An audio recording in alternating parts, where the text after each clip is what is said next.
can't respond, not because there's nothing to say. On the contrary, there's plenty, so many things I can use to reason and get him to agree.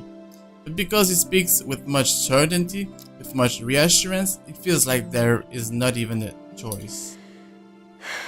All I can give is a long, deep breath and a reluctant nod in the face of it. Before I can get a grip of myself and my own weakness, the mood immediately shifts and I'm being tackled into a hug. Thanks, Becca. It's always been you with him, isn't it? Did you say something? Me? Nothing. Don't mind me. A lie, obviously. What else can it be? Each and every smile, a tiny effort to keep things as they are, or so I tell myself. Little do I know, this is merely a preamble. It starts out quietly and without fanfare, amidst friendly jibes and armless teasing, with a scrap of paper fluttering harmlessly to the ground. Ah shit, the letter again. One that looks suspiciously like a cheap Halloween prank no matter how you look at it. And yet, despite how ludicrous it all is, Isabella stubbornly insists as if her whole life depends on acknowledging the truth in her story. Does she even realize how absurd she sounds now? Prevents, even my students won't fall for this. Isabella, aren't you taking this a bit too far? She doesn't give me time to regret nor think over my choice of words. From there, it escalates, grows into an argument too petty even for our standards as adults. Before we know, one after another, harsh, scathing words are being spoken. It's not a joke! Will you guys listen to me first? I saw something in the house earlier. It stood right in front of me. If I hadn't gotten away, that thing might have... Right. And in broad daylight, Isabella. Typically I don't believe in this stuff, but even someone gullible would find the logic in that screwed up. There's also no way in hell that this supernatural shit you're talking about is true. So this part is just mostly repetition. But it's real! What do you think I saw? We already saw that part. A hallucination? A delusion? Didn't you say you fell down some stairs? So maybe Rebecca's right. It happened after, when I was trying to get away. I almost got stuck in the same room with that thing. We're all in danger. I thought you were my friends. Why don't you believe me? But someone has to be patient in all this, and however much my own has already been afraid earlier, there's no one else. Who else can deal with someone selfishly acting like a kid? Like every other time, it has to be me. We are, and you know that. But this thing and that thing has got nothing to do with the other. When Rose called earlier, I thought she's just exaggerating. But based on what I'm seeing right now, maybe it's better if we really postpone this for now. Don't bother. Just like that, she cuts us off. Slams the door right on her face while my own temper flares before I can stop it. Although it falters briefly at the hard expression on her, when she snatches the plastic paper from Ashton, I hold onto it. Regardless of how upset she appears, soured expression and balled fist, throwing a tantrum is simply unacceptable. For a grown woman at that, words form at the tip of my tongue already. But before I can open my mouth and let all of it out, her feelings and mistakes be damned, Zachary raises a voice of his Guys! own. A warning underneath the warm and hopeful beat in his voice. We all stop and look to him, and even my own anger subsides a little at his tone. Why don't we all calm down first? I'm sure Isabella has her reasons too. No need to be hard on her. And hey, ain't this supposed to be a happy get-together? To an outsider, it may sound like a desperate request, but Zachary has always been the one to keep a level head over petty squabbles. This time's no different. He knows what to say, and when he lets it fall, they only ring sharp and true. We haven't seen each other for months. I'd really love to know what y'all have been up to. I only ever get to talk to Bella over chat. Please. And as stressful And as careful as he is with his own tone, he does make me feel ashamed.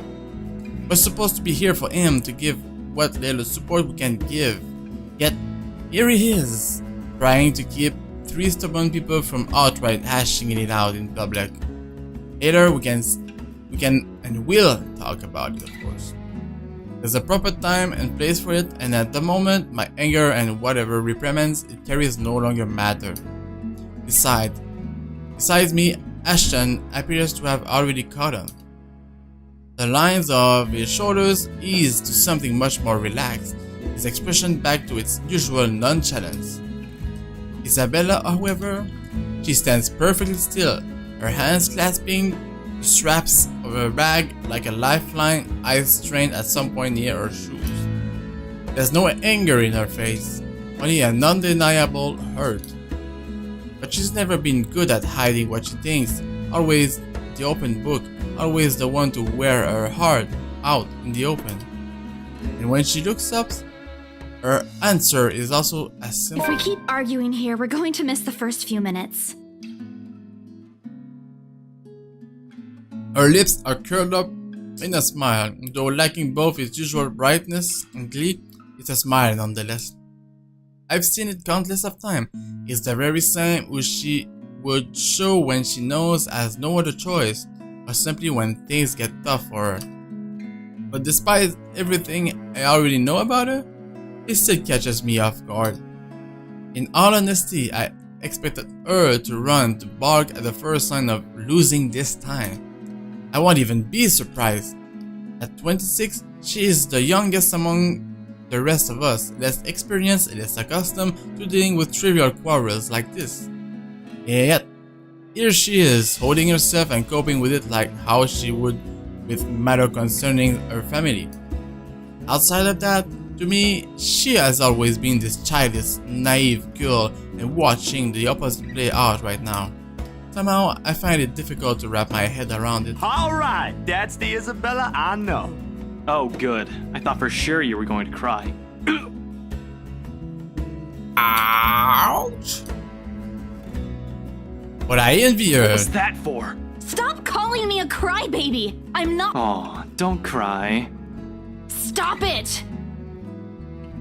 I envy her spirit, her warmth, her cheer, the shine in her eyes when she looks at the world, how everything seems to simply fall back to a pleasant, lively rhythm with her around, how easily and tightly she fits into our lives, even without bonds only long years could have forged, like a lost piece of puzzle despite her jagged edges.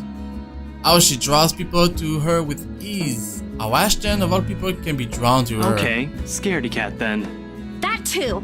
If you repeat that, I swear I'll- She. Let's just go. I made no effort keeping the bitterness from my tone. I let it seep, linger stiffly in the air as I avert my gaze from them. From their playful banter, their friendly teasing remarks, and Ashton's tender, affectionate smiles. All before the stabbing aches in my heart change into something too painful to bear. It's all in my head is what I often tell myself, yet the way my heart rends at just the sight of them hurts.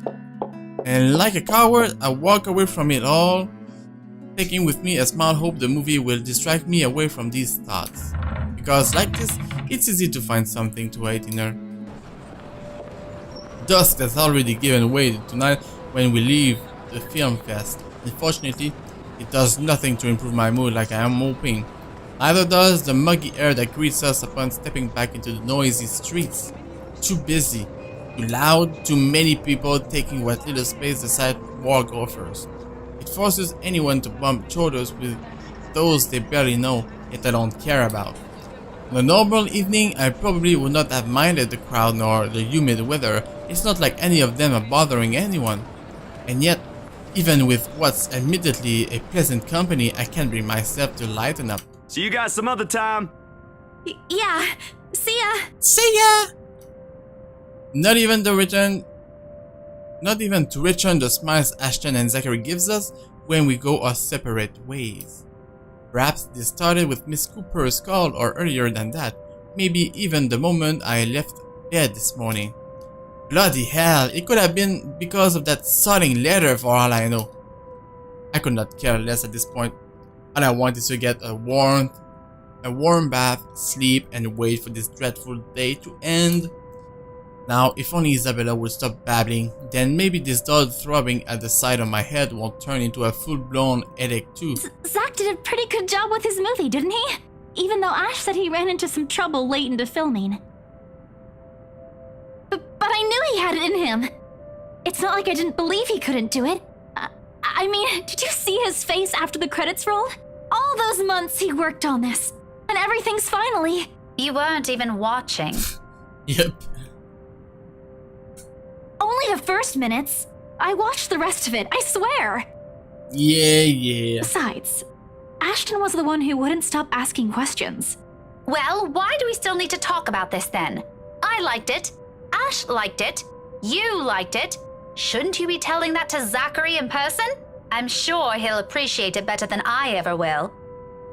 Why is she mad? What the hell? I know that, but maybe there's something you want to say? Zach had you check the scripts before he went through everything, didn't he? You also worked on it, even if it was only for a short time. So, maybe you want to... I don't bother waiting for the rest. The moment I spot my car, I immediately make a quick beeline for it. Knowing her, this is merely another attempt at starting a conversation, just so we'll have something to fill the dead air, to replace the strained atmosphere we've somehow walked into. One thing, the very thing, I'm not too keen to deal with at present. Behind me, Isabella also changes her pace to match mine, her soft strides growing brisk and uneven in order to catch up. A small part of me half expects she'll suddenly trip. She's not the clumsy sort, but there are definitely times when she can be the least coordinated person on the planet. Becca, hey! Oh no. Wait for me! And people wonder why I worry. They're not really completely unfounded once you've already grown familiar with her habits. Though right now, this is also at the very end of the list of things I want to think about. Sometimes it does become overbearing. Even her voice as she calls out after me sounds nothing more than background noise to my ears now. Rebecca, slow down, will you? Your car's not going to leave without us. The sooner we get on the road, the earlier we can get home. She's really mad for some reason. It's Friday, in case you didn't notice. I know what day it is, but the traffic's not going to magically disappear, even if we go there right now. I don't want to hear that from you. Didn't you used to complain how horrendous the traffic is back home for you? She's so pissed. Why? Yeah? But that doesn't have anything to do with this, Becca. Okay. What do you want to do then? Wait it out? Walk? I just want to go home, Isabella. If you want to stay out here longer, I won't stop you. But leave me out of it. I'm not up for any other foolish excursions tonight. I wasn't thinking about an excursion. I want to go home too. It's already late. It's just that you've been in this prickly mood since earlier. Yep. Are you really okay? Was it the cold? Or did something happen at school? Do you want to talk about it? A long pause follows, and it owes everything she's been meaning to ask from the very start. I'm in no mood, but all the same, my hand stops short of unlocking my car and my grip on the handle tightens. I can feel her eyes boring on me, waiting, hoping patiently for any answers I'd give. She is the same as Zachary, they're bad liars. But when you talk to people like them, if you're not careful, they often leave you with no other choice but to admit the truth. Those exact same ones I can't voice. Despite my lack of response, she pushes on surprisingly. This time her tone is quieter and more tentative than usual. Was it because of the letter? It's a well-meaning question, much like the rest of this talk. It's something in how she says it irks me. If it is, I'm really sorry. I didn't mean to cause a scene.